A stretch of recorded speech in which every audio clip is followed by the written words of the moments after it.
Goeiemôre. Gaan dit goed? Nee, ek met my ook, dankie. Geseënde Vadersdag vir al die paas. Dis vir ons 'n voorreg as gemeente om julle vandag te kan seën. En en eintlik hierdie hele jaar 'n kwartaal se tema, wanneer liefde werk. Mag dit die waarheid wees ook in julle lewens. Dat jy God se liefde sal ken vir jou persoonlik en ook sal weet dat God jou 'n vernoot gemaak het. Dis hoe ons die kwartaal begin het. So kom ons begin sommer daar. Die kwartaal het ons begin met God wat sy liefde aan ons bewys. Wanneer liefde werk, begin by God. Romeine 5 sê, toe ons nog magteloos was, het Christus immers op die regte tyd vir die goddelose gesterf. Timing is alles in die lewe, né? Timing, tydsberekening is alles. En God se tydsberekening was perfek. Op die regte tyd het Christus vir ons gesterf. Wat is die regte tyd? 'n Mens sal nie maklik vir 'n regverdige persoon sterf nie, al sou 'n mens dalk nog die moed hê om vir so 'n goeie persoon te sterf. God bewys egter sy liefde vir ons daarin dat Christus vir ons gesterf het toe ons nog sondaars was. Mag ons nooit gewoond raak aan die waarheid. God het sy liefde aan jou bewys deurdat Jesus sy lewe gegee het toe ons sondaars was. Waar kom ons dan daaraan dat ons sy liefde moet verdien? Nee, maak net nie sin nie. Maar nou ja, ons kry baie goed reg wat nie sin maak nie. Maar dit maak nie sin nie. As God sy liefde bewys. Maar hier was die tema van die kwartaal. Wanneer liefde werk, is dit nie net God wat sy liefde aan jou bewys nie. Sodat jy met 'n sekerheid kan glo. Die Here het my lief. Dis nie net dit nie. Daai selfde liefde wil nou ook iets wees wat God saam met jou werk om aan ander sy liefde te bewys. Net voor die versies wat ons nou gelees het, Romeine 5 sê dit God het sy liefde in ons harte nou uitgestort deur die Heilige Gees. En as jy praat van stort in die Bybel, is dit vervloei, nie vir 'n dam wat bymekaar maak nie. Jesus sê strome van lewende water sal uit julle binneste uitvloei. As God in jou stort, is dit sodat hy deur jou kan stort. Dis nou die vennootskap waarvan ons praat. En dit was die tema vers vir die hele kwartaal, 2 Korintiërs 13 vers 13, die einde van die 2 Korintiërs briewe, soos ons dit in ons Bybel sê. Die genade van ons Here Jesus Christus. Vriende, dis hoe ons weet God is liefde. God het mens geword. En hy het sy lewe vir ons kom gee. Die genade van ons Here Jesus Christus en die liefde van God, dis hoe ons weet God is liefde. Maar hierdie liefde van God het nou die gemeenskap van die Heilige Gees geword. Gemeenskap, wat is daai woordjie? Koinonia, ek weet dis op die bord. Koinonia, wat beteken dit? Partnership. Vennootskap. Ek kan nog maar gaan kyk in die Grieks. Partnership. God se liefde maak nou van ons vennote. Dis nie net dat hy jou lief het nie. Dis dat hy deur jou wil lief hê. Die vennootskap van die Heilige Gees. Mag dit vir al ons paas die waarheid van ons lewens wees. Maar dit is die waarheid van almal van ons wat in Jesus glo. As jy vanoggend hier sit, en jy glo in Jesus, staan jy in 'n vennootskap met God vir sy liefde om te werk in die wêreld. En dis waar ons die kwartaal gepraat het. Ons het gesels oor hoe lyk dit in verhoudinge en toe het ons nou die laaste klomp weke gesels, hoe lyk dit in finansies? Ek wil dit net weer baie duidelik sê, want hier's nou kuiermense vandag. As ons praat oor finansies in ons gemeente, doen ons dit 1 keer 'n jaar, wat ons 'n reeks het, dis die tyd van die jaar. So as jy ooit wil vakansie vat en preekreeks wil mis, ek sê maar net, Maar, en dan aan die einde van die jaar het ons generosity fonds, ons preek nie, julle weet, ons praat nie oor geld nie. Hoekom nie? Dit is sensitief. Want baie mense dink, as ons praat oor geld, dan wil ons iets van mense hê. Dis nie die pastoor of die leiers wat geld van die gemeente wil hê. Dis nie so nie. Is nie soos daai 2 ouens wat op die eiland uitgespoel het. En nou wonder hulle wat gaan van hulle word. En die een ou verwoed, hy maak hout bymekaar en hy pak 'n vuur en hy steek dit aan dat jy dit van. En die ander ou lê 'n bietjie, swem 'n bietjie, lê 'n bietjie, swem 'n bietjie. En die ander ou krom hout en hy pak 'n SOS op die strand dat jy dit met 'n bouing kan sien en daai ou slaap 'n bietjie. Swem 'n bietjie, later kan hy dit nie meer hou nie en hy gryp die ou, hy sê, luister, wil jy nie help nie, iemand moet ons red. Is jy nie bang ons bly vir die res van ons lewe op die eiland nie? Hy sê, nee, ek is glad nie bang nie. Hy sê, hoekom nie? Hy sê, is baie eenvoudig, kom ek verduidelik vir jou. Ek verdien R100,000 'n week. En ek gee 10de. My pastoor sal my soek en kry.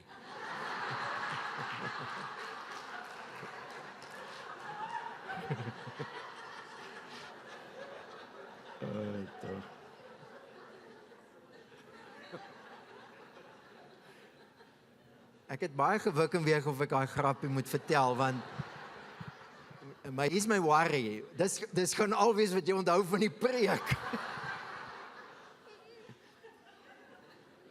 So sorry as ek nou verkeerd gedoen het. Maar dis genuine nie, dis nie hoekom ons die reeks doen nie, vriende. Dis nie hoekom die Here met ons praat oor finansies nie. In die reeks het ons gesien 2 hoofstukke uit die brief 2 Korintiërs uit. 2 hele hoofstukke gaan oor geld. Maar nie een keer gebruik Paulus die woord geld nie. Want geld gaan nie oor geld nie. Geld is iets klein wat deel gemaak word van 'n baie groter storie. God en sy koninkryk.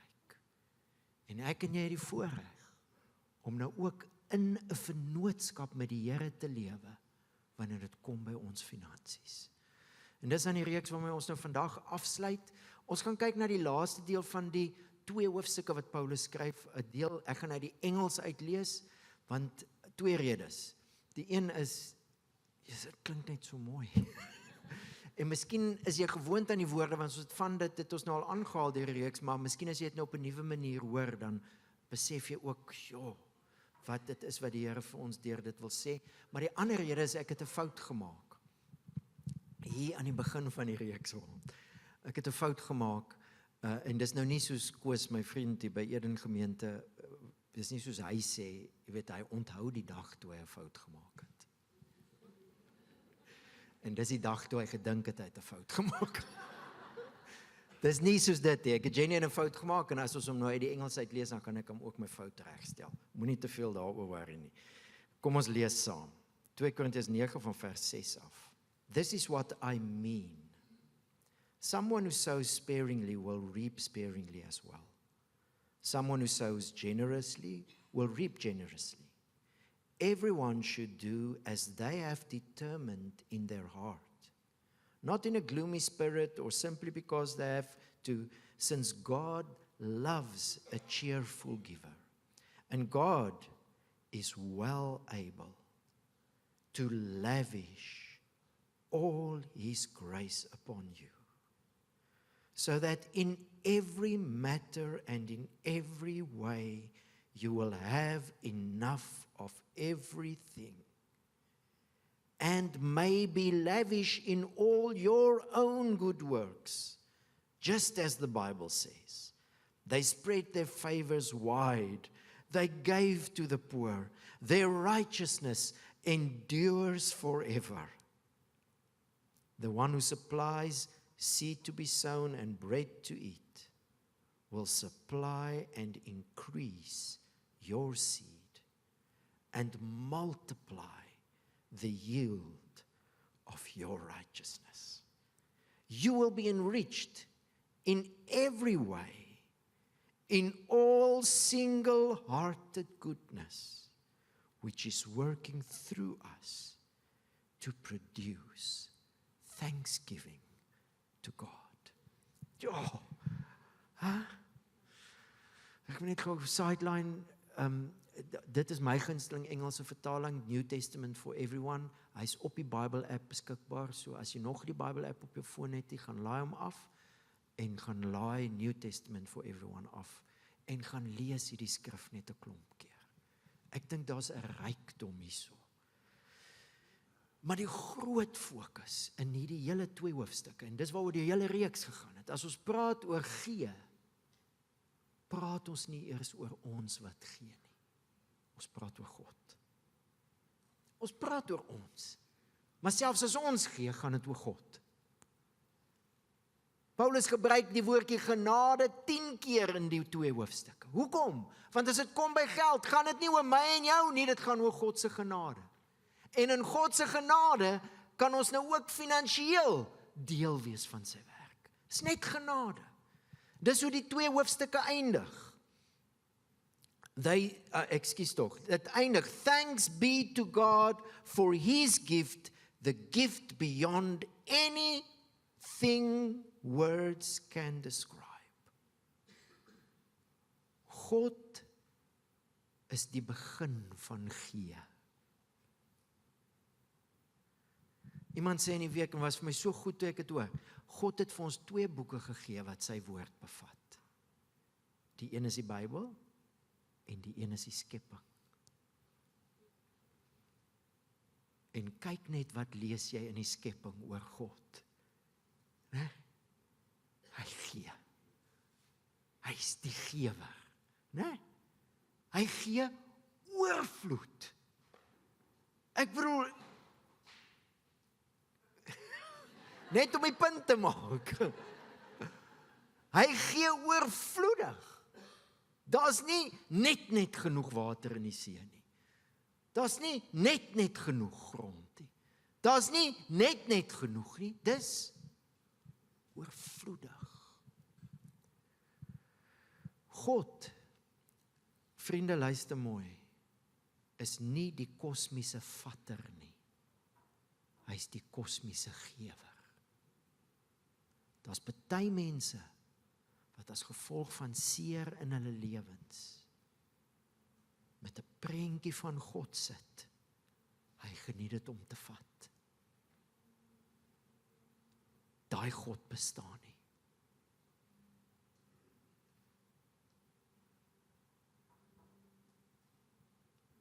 Hy bestaan nie. Die enigste God wat bestaan, is die God wat van die begin af oorvloedig gee. En kyk net gou die skrifgedeelte met daai bril op. Hoe sê hy? Ons ken almal die woorde, wie karig saai sal karig oes.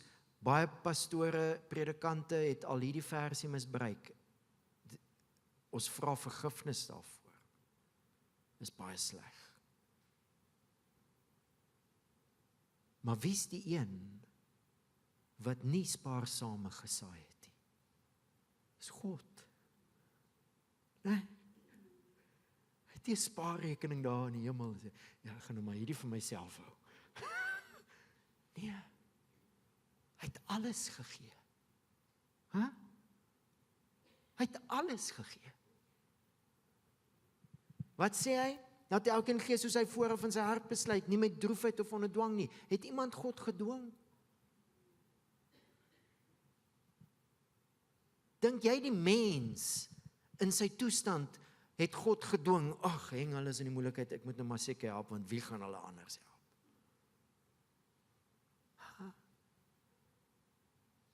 As die Bybel praat oor dit, dan sê hy, voordat God geskep het hy al besluit. Wat het hy besluit? Hy het geweet, hierdie skepping gaan sy grootste offer vra, gaan sy alles vra.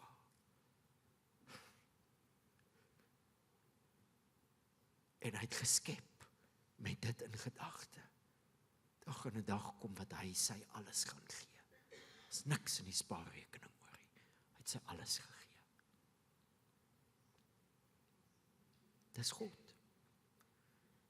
En dis hoekom hy sê, he loves a cheerful giver. Dink jy nou, ek koop die Here se guns, omdat ek nou bly is as ek gee? Nee. Wat gebeur wanneer jy blymoedig gee? Jy weerspieël die Here. Dis sy doel. Hy wil hê, dit wat hy vir ons gee, moet nie net na ons toe kom nie. Toe vanoggend nou ry, toe kom die son net op, het was verskriklik mooi. So oranje rooi, hier oor die berge. Dus, mense, kyk, ek kan verstaan dat ons in Gauteng sukkel, maar Texas, Ek wil, ons kan elke dag die 2 boeke lees. Oorvloed. En toe die son so skyn, toe vang hy so van Dias se geboue se vensters. En hulle weerspieël so rooi oranje. En toe dink ek net, ja, dis presies hoe dit is. God se son skyn op almal. Maar daar's party mense wie se lewens reg geëngel is. En hulle weerspieël sy goedheid.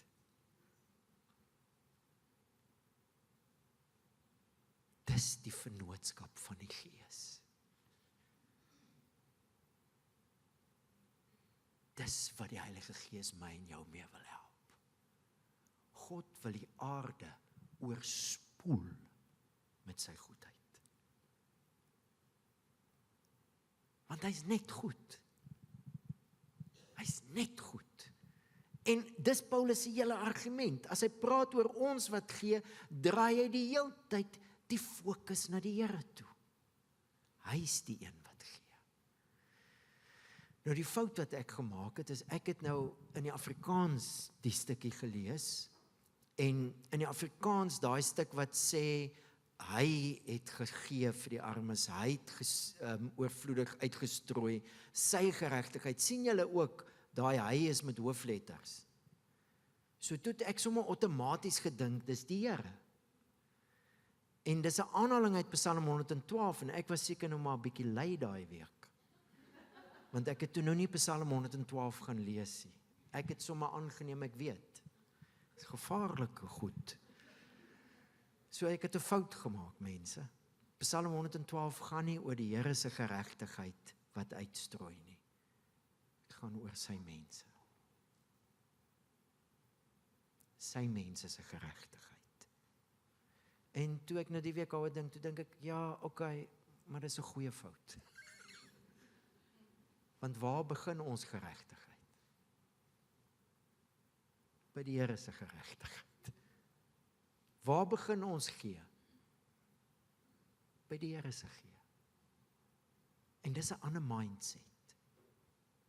Dis 'n ander manier van kyk na die lewe.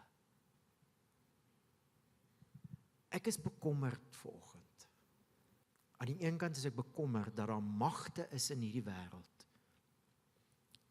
wat mense dinge laat glo oor God, wat maak dat hulle dink God wil net vat. Hy kry lekker om te vat. Daar is nie so 'n God nie. As daai God die God is wat nou klokkies lê in jou kop, dan sit 'n afgod. Jy moet hom uitjaag. Hy gaan ander goed afmaak. Vrot maak. As goed af is in die yskas, haal jy hom uit en jy smyt hom in die asblik. Nou, julle ken mos daai storie van Carolus en Lente. Die oom wat die pop gehad het, man.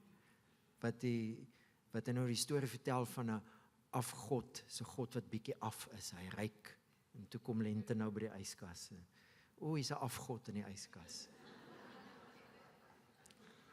Maar dit kan jou hele lewe laat stink, hoor. Kie van God het, dat hy suiwig is.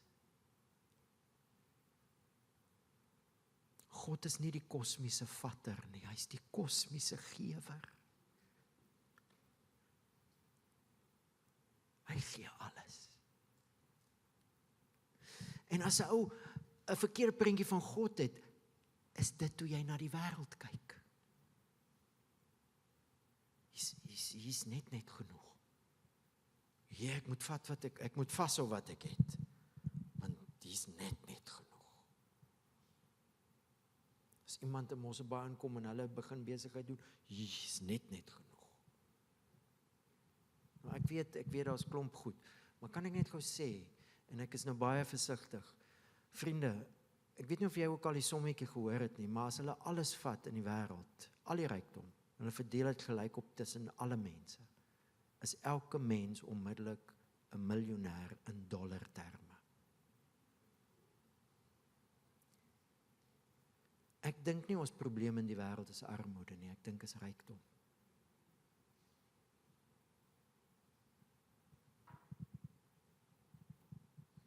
Want God is 'n God van oorvloed. En daar's oorgenoeg. Maar in hierdie onregverdige wêreld, Jesus praat nogal van die onregverdige mammon. In hierdie wêreld, sê Jesus, ons behoort nie meer aan die wêreld nie. Ons behoort nie aan mammon nie. Mammon het net so min hou vas op jou, soos op Jesus. Jy's in Christus.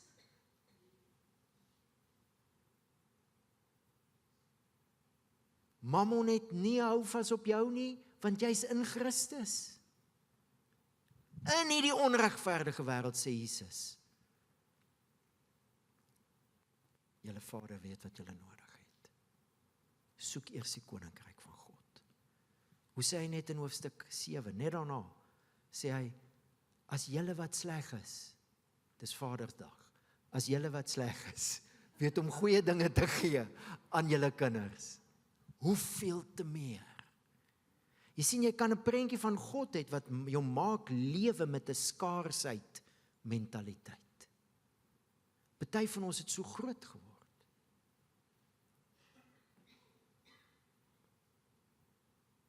Party van ons loop met vrese uit hoe ons groot geword het. Gaan daar genoeg wees. Jochen, ek weet nou nie, maar mag die Here my en jou help om vanoggend van daai goed te laat gaan. Om te besef, jy kan nie twee meesters dien nie, maar jy behoort nie meer aan die mammonmeester nie, jy behoort nou aan die Vader. Hy is jou meester. Jy behoort aan hom. So dis die een deel van die boodskap, maar die deel waarmee ek wil land, so dis die fout wat ek gemaak het, is om te dink, dis die Here se geregtigheid, maar dis 'n goeie fout, want dit is sy geregtigheid deur ons. Maar dan moet ons anders begin dink oor hom. God van oorvloed, Vader wat jy kan vertrou, wat gee. En daai vertrou deel is waarmee ek wil stop. Dis interessant as jy die Psalm lees. Kom ons lees gou 'n stukkie wat Paulus aanhaal. Hy sê, hulle het sulke lettertjies wat hulle nou die alfabet, sodat jy elke sinnetjie aan 'n lettertjie kan koppel, sodat jy dit kan memoriseer. So ek weet nie wanneer laas het jy iets gememoriseer nie, maar miskien is hier iets goed om te memoriseer. Hierdie Psalm is 'n beskrywing van mense wat aan die Here behoort. Mense wat in Jesus glo. Dit beskryf my en jou. Hier's wie ek en jy is. Vir slegte tyding is hy nie bang nie. Sy hart is standvastig en vertrou op die Here. Sy hart is bestendig. Hy is nie bang nie. Uiteindelik sien hy neer op sy teenstanders. Hy deel uit, hy gee aan behoeftiges. Sy geregtigheid hou stand vir altyd. Dis die stukkie wat Paulus aanhaal. Hoe lyk hierdie mense wat aan die Here behoort? Hulle is nie bang nie. Kom maar slegte tydings, verseker. Ons lewe in 'n stikkende wêreld. Ons almal gaan slegte boodskappe kry, slegte nuus. Ons almal kry dit. Maar daai slegte nuus hoef nie jou lewe te arresteer nie. Ten spyte van die slegte nuus, kan jy lewe met die oortuiging, ek gaan neerkyk op hierdie teenstand. Ek kan gee. Hoekom? Wat is die kern van hierdie mens se lewe wat hier beskryf word? sy hart is bestendig, want hy vertrou die Here. Vriende, hier is waar ek wil land in die reeks, maar ek hoop dat dit 'n opstyg is vir 'n lewe van gee. Gee en vertrou gaan hand aan hand. Vertrou en gee gaan hand aan hand. En die Psalm beskryf iemand wat in vertroue lewe en daarom kan daai persoon gee. Nou van ons het 'n onregverdige voorsprong. Van ons wat hier sit, het in sulke huise groot geword. Ek het in so 'n huis groot geword. So dankbaar. Ons het die oorvloed gehad nie. As ek nou vandag terugkyk, dan dink ek, ja, ons het maar eintlik net bo die broodlyn gelewe. Maar as kind het ek nooit so gevoel nie. Nooit. Nooit. Ek weet my pa en ma het partykeer gestry oor die budget, maar hier was wat hulle gestry het. Gaan ons eerste 10de gee of nie?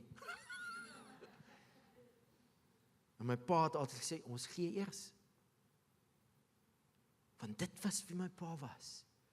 Hy het God vertrou. Dit was so deel van sy mens. Hy was nie vreeslik slim nie. Ek dink eintlik hy was slimmer as wat mense gedink het. Maar hy het God vertrou. En dit het afgesmeer. En ek is dankbaar. En ons almal het stories, ek het ook stories. Toe ons gemeente in 2000 oorbegin, as gevolg van 'n klomp goed wat gebeur, toes ons eerste maand se inkomste van die hele gemeente R13,000.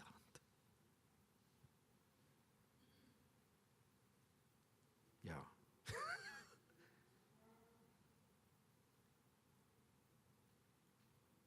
Maar ek was nooit bang nie. Ek het nie, en dis nie my geloof nie, dis my pa se geloof. Hy het nie namens my geglo nie, sy geloof het afgesmeer. En ek het net altyd geweet, ek kan die Here vertrou. Toe my vrou moes ophou werk, ek kan die Here vertrou.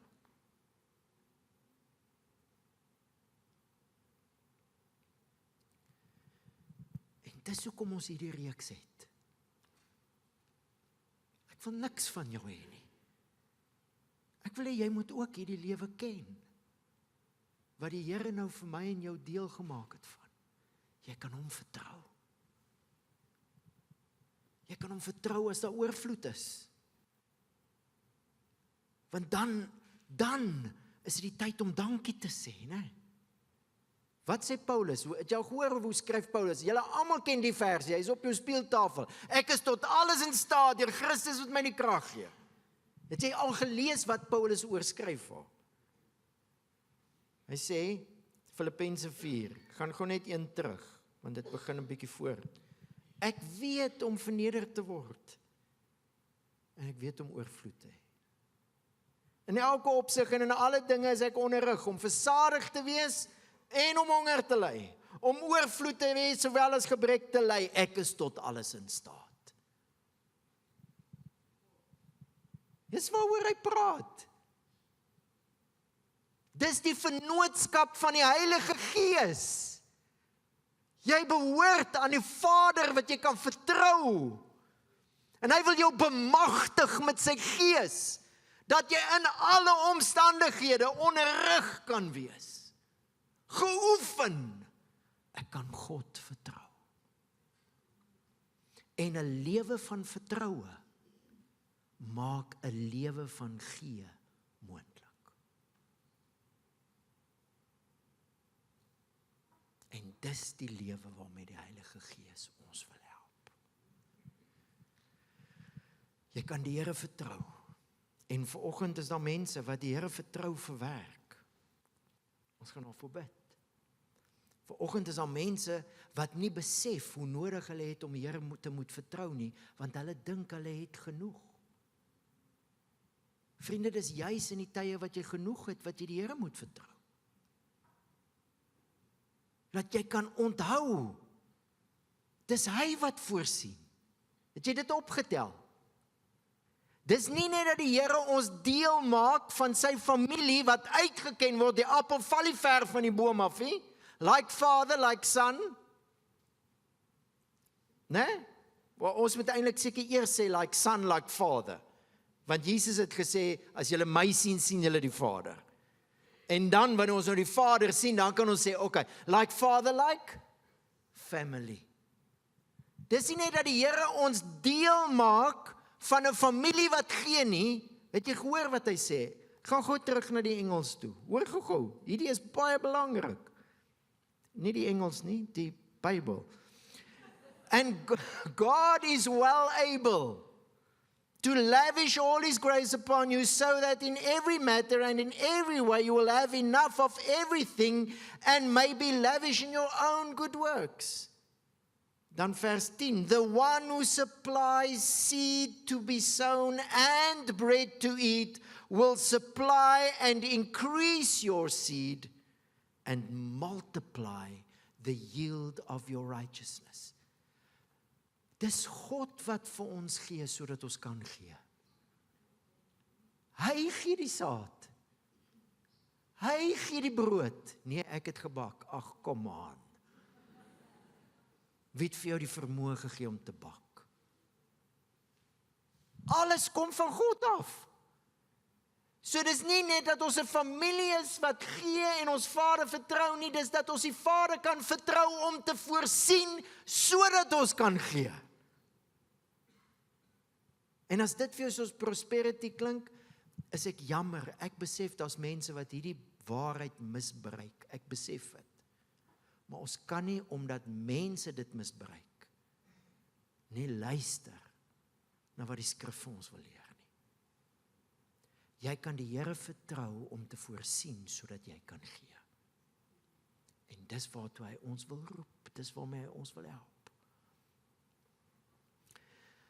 So, hoe lyk 'n lewe wanneer liefde werk in finansies? Dis 'n lewe wat besef, God is die een wat gee. En hy gee oorvloedig. Dis 'n lewe wat besef, ons is nou deel van sy familie, sy geregtigheid. Like father, like son. Dis wie ons is. Dis wie ons is in Christus. 'n familie wat gee. En dis 'n familie wat vertrou. Hy twee gaan saam. Gee en vertrou gaan saam. En ek wonder of jy dit opgetel het. Dis nou regtig, ek het nou gesê ek land so gaan ons nou stadiger. Het jy dit opgetel? Wat sê Paulus gebeur as mense gee? Jy weet, daai tyd kon hulle nie foto's neem nie. O, kyk hoe greint is ons. Kyk hier, so het ons nou vir die arme mensies gegee. Daai foto tog, kyk hoe greint is ons. Kon nie, want dan was die kameras nie. Wat het gebeur as mense gee in daai wêreld? Daai mense wat ontvang het, het vir God dankie gesê. Het jy dit gehoor daar? Thanks be given, it grows the thanksgiving to God. Wat 'n wonderlike motief. Dat ek en jy kan gee, sodat God al hoe meer geprys kan word vir sy goedheid. Ha? Wat 'n voorreg. Wat 'n voorreg. So ons gaan vanoggend die 4 weke afsluit met so 'n praktiese oomblik. Jy het so 'n kaartjie op jou stoel. En ek wil jou uitnooi om deel te neem aan die oomblik.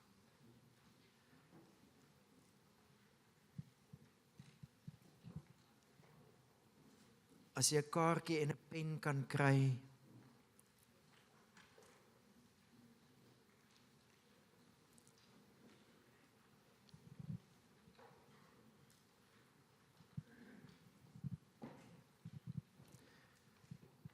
Hierdie oomblik het my vanoggend so geseën, toe ek net 'n bietjie weer sit en dink aan kere wat die Here voorsien het.